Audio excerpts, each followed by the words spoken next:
About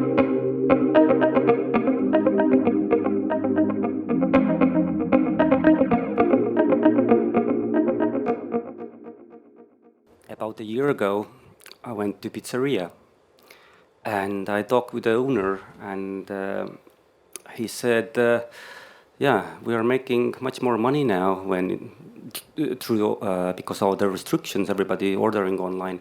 But I really want to see people coming to our pizzeria.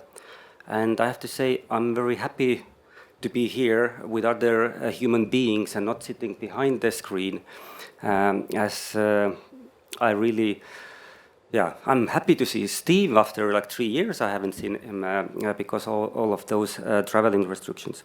So, yeah, I'm happy to be here. I'm happy you are here.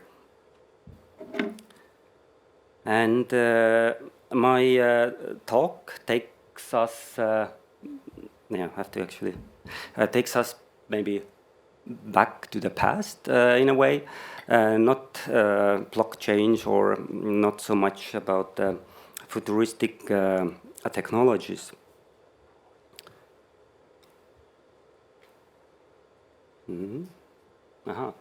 So, as said, I'm Hembo. I'm from here, from Tallinn, and I wear several hats, and one is Archaeovision, which is a company which is 100% focused on cultural heritage, documentation, presentation, and preservation. And we do building surveys, laser scanning, photogrammetry, beautiful websites, databases, basically anything when it comes to kind of the digital aspects of cultural heritage. And now let's go back 600 years.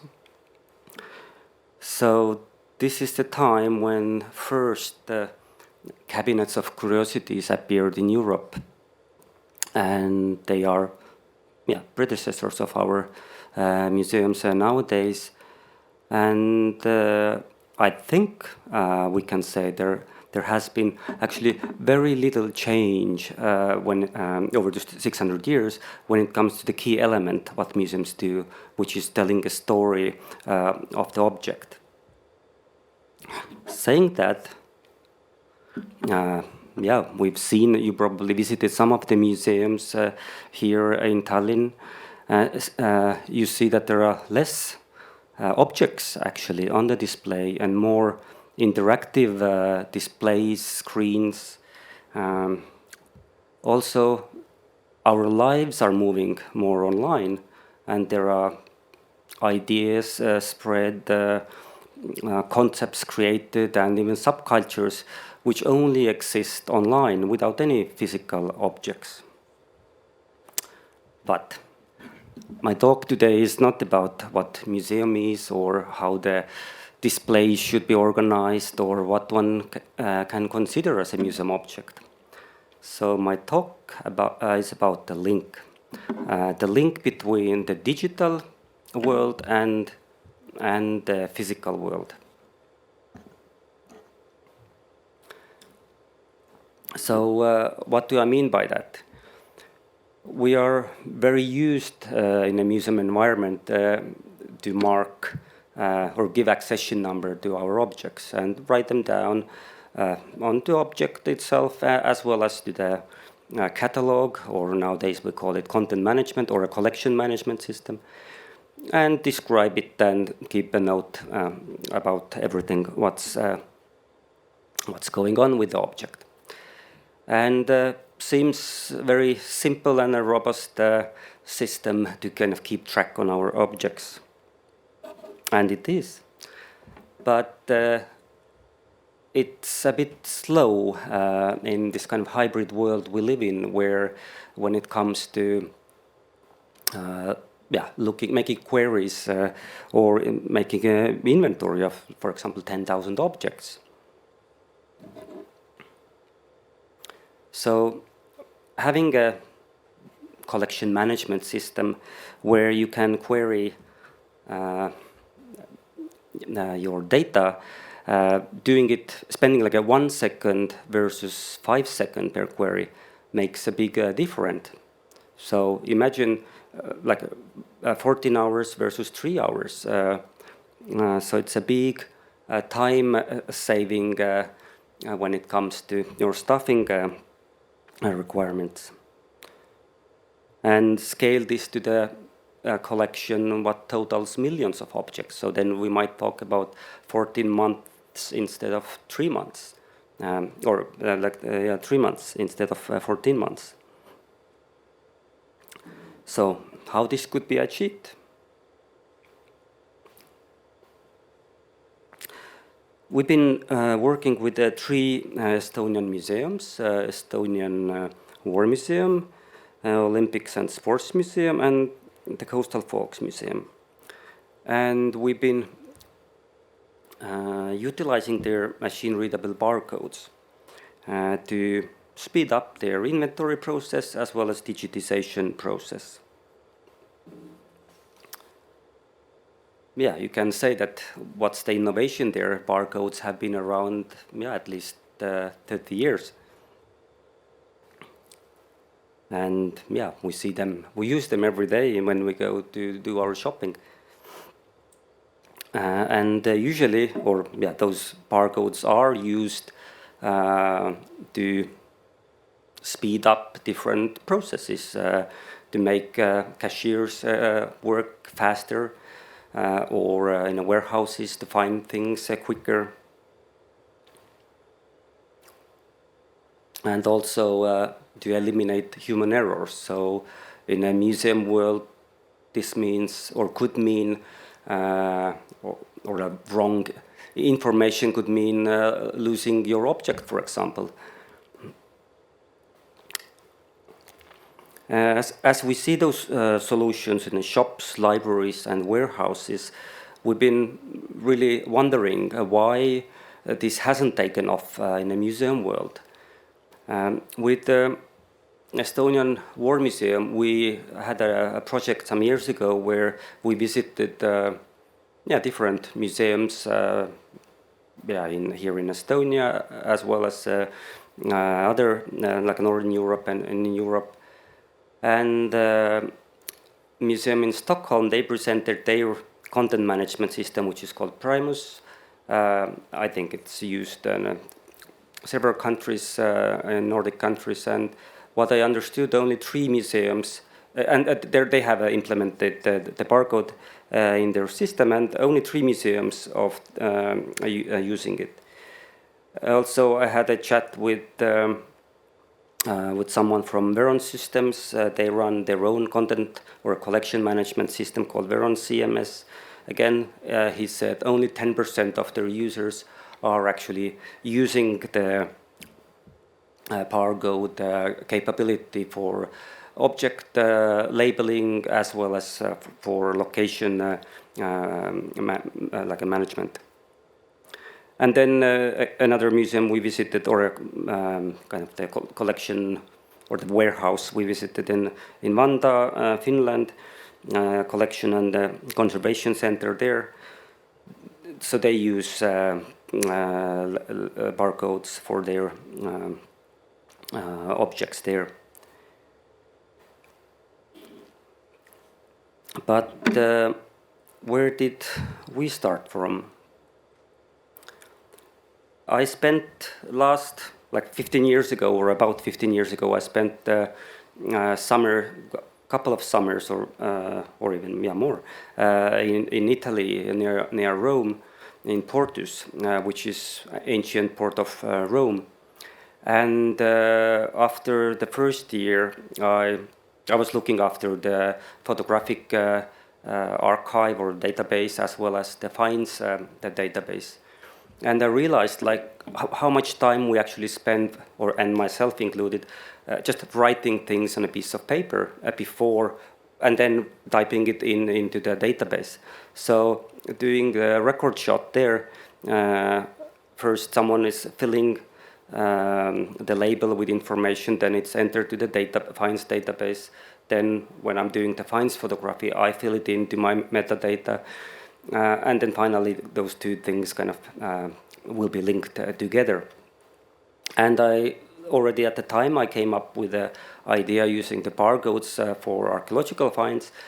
Yeah, it never happened there in Portus, and I have to say I'm very thankful for Professor Simon Key, who sadly passed away last year, who gave me that opportunity to actually, try out different ideas there. And now, 10 years after working with the Estonian War Museum, I had an opportunity to actually implement the whole idea. And first we worked with the different aspects on the museum collection. We're kind of trying to find bottlenecks in a object workflow in a museum. And then one of the results of the project was then the barcode system. So we labeled all the gradually all the objects, and then used the barcodes both for inventory and then later for digitization.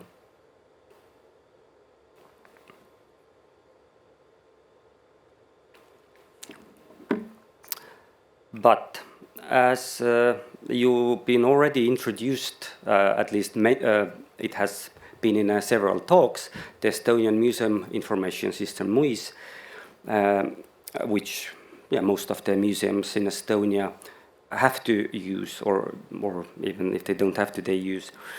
So it doesn't have any easy way of manipulating or making this kind of fast queries using barcodes.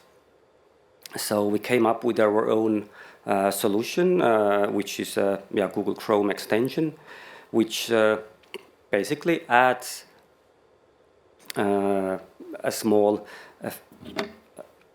field where you can make queries, and the query is based, or the number, which is the numeric value, what the barcode is based on, is the ID or identification number what the museum information system gives to each object in the museum system. But it's actually not used in a user interface, so we had to write our own scripts to actually compile the list with those IDs for the label printing. And so now when a user scans the code, the ID is sent to the open data portal, and we receive back the actual accession number, then which is filled in to the field below. You see in this animated GIF. Estonian Museum accession numbers, what I've heard, one of the most complicated one in the world. It has these 9 parts, and I still don't know exactly how to interpret it. But so for me, this just a one number made things much more simple. So as said, for a user, other than a couple of extra fields, very little changes. And the majority then happens behind the scenes.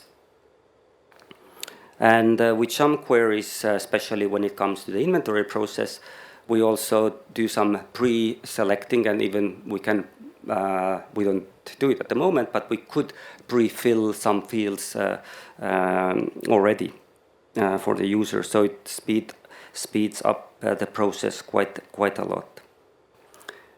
And the feedback we received from those 3 museums are very much focused on time saved during the inventory, which can be measured by weeks or maybe months, depending the collection size and the tasks performed. As said, this barcode can be used for digitization as well, and as we provide that as a service ourselves, we use it in our work as well.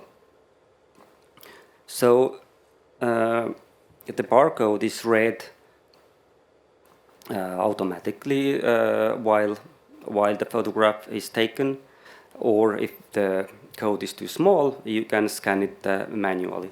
And yeah, this software is not created by us. This is software called Smart Shooter, but yeah, the link between the object and the digital replica is created at the moment of like a digitisation. So we get the ID number attached to the image just at the moment when the photograph is taken. So this means that again different human errors are like minimized, and as the Estonian Museum information system requires all the files when you upload them, they need to be in a certain format, at least when you want them automatically to be linked with your object. Renaming them manually would take quite a lot of time. So now it's just a couple of seconds. It doesn't really matter how many thousands of images you have to rename. So as we have seen this technology, even though it's very old in terms of digital measures, and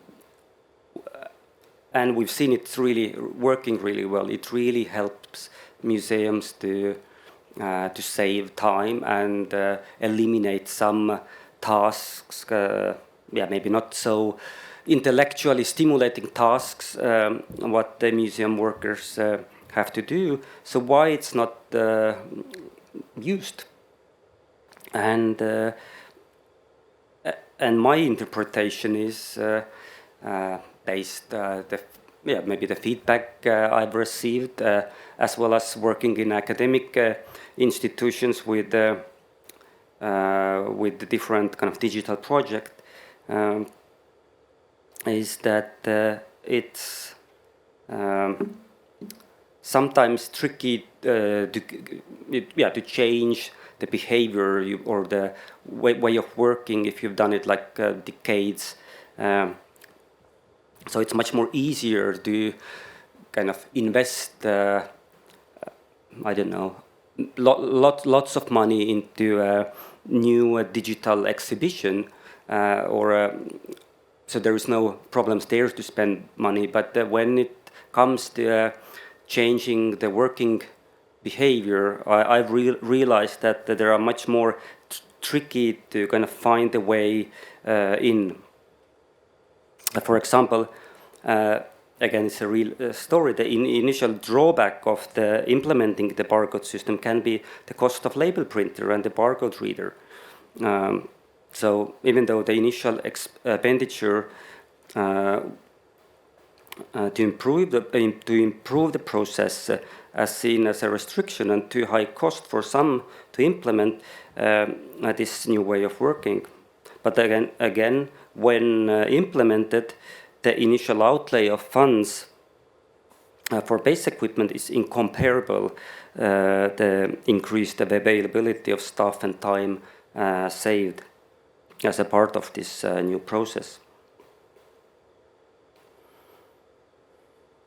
And I guess the main message here for me is and what I've been trying to kind of sell or tell is that it is the very cost-effective and also the value, the increase of the kind of the confidence that we can be sure that the digital representation of the physical world is linked back to that they are linked together via the automatic linking. So we have proved that a system like this works in a museum setting, and such other people have done the same. But And it is the process what all the library loans are based on.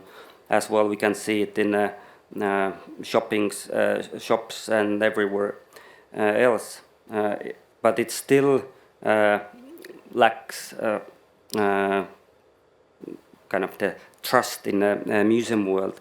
So I'm very much hoping to see and hear some like a feedback from you all, your experience, if you have any, or if you know someone, how and if this kind of barcode systems have been or have not been implemented. So I would be very eager to hear. So thank you very much, and I'm ready for the questions. Oh.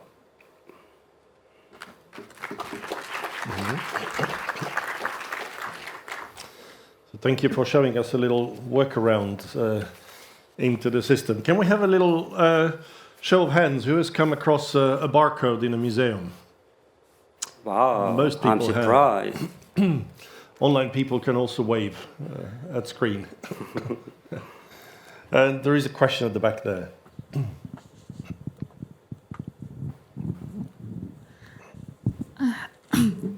The museum I work in, we use barcodes, but more for like if you move an object, you use the barcode to put in the new place.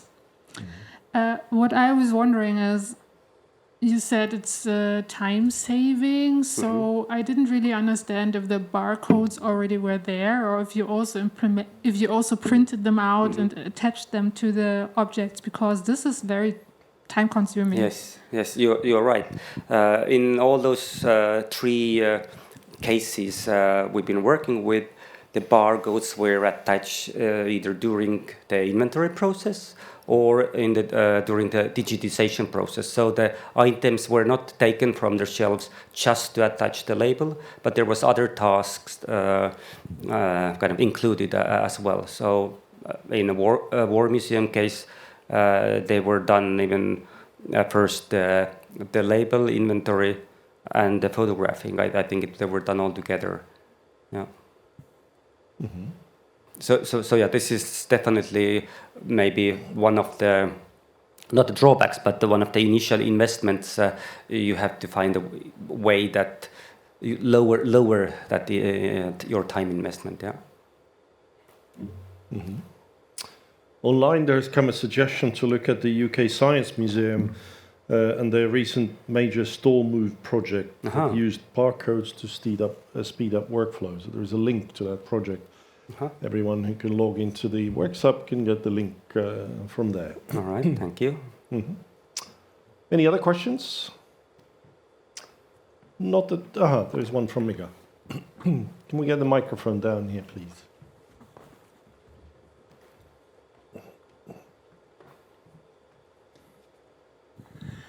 I'm a bit embarrassed to make this comment, but you associated barcodes, made the association between barcodes and libraries. And I would actually have a question for the public, so to say, because I wonder how many are aware of the World GATT system of libraries? Well, let's say half or so. Because I think the World GATT system is really, really impressive. It's a catalog comprising all the libraries of the world. And I wonder, should there be a World GATT system for museums? And I think barcodes could have a role in this. Okay. The audience is clapping, for those who can't see this. Well, many libraries are moving to RFID type identification, but this is more to do with the loans and thefts and security systems in a library. Yeah, I think actually the barcode was just the most simple way to implement, but it doesn't really matter what is the carrier of the code. So if you have reason to use, I don't know, RFID, you can do so. Okay. Just a comment, you mentioned the system Primus. I can't see where the... Okay. There. Yeah, I'm here. I'm from Norway, and you mentioned the museum system Primus. And that was, as you said, equipped with barcode, and it was developed, for that matter, in 1996. So it's quite a long time ago. Yeah. And it was used by the Folk Museum in Oslo when they reorganized their magazines, where all artifacts got their barcode on. Yeah. So it has been around for quite a while. Yeah. Also the system I mentioned, this Veron CMS, this has been also around for a while, but what I understood is, the barcode functionality of the system is not used, especially like a smaller museums, so they might not see the need or maybe they see it's the investment of time is too big to actually get started. Can I just comment on that? What they did actually at the Folk Museum was to reorganize these magazines, and they decided that they should organize it according to climatical requirements, but also to size. So they put all their artifacts into card boxes, and then they had a barcode on the outside of the box, and then you could get images of what you find inside the box, which is very handy, and which should be of interest for small museums as well, actually. And this is something we have been thinking, and at the War Museum as well. We were discussed about it as the Estonian Museum Information System. There is a location management as well, but we couldn't really implement the barcodes there, as it's much more like the codes of the locations are much more hidden into the system, so they are not accessible for us. But yeah, I especially in the Primus system, I saw, or we were shown, like how easy it is to move things around like physically, and just kind of using the barcode scanner and 3 scanning, and your work was done. So.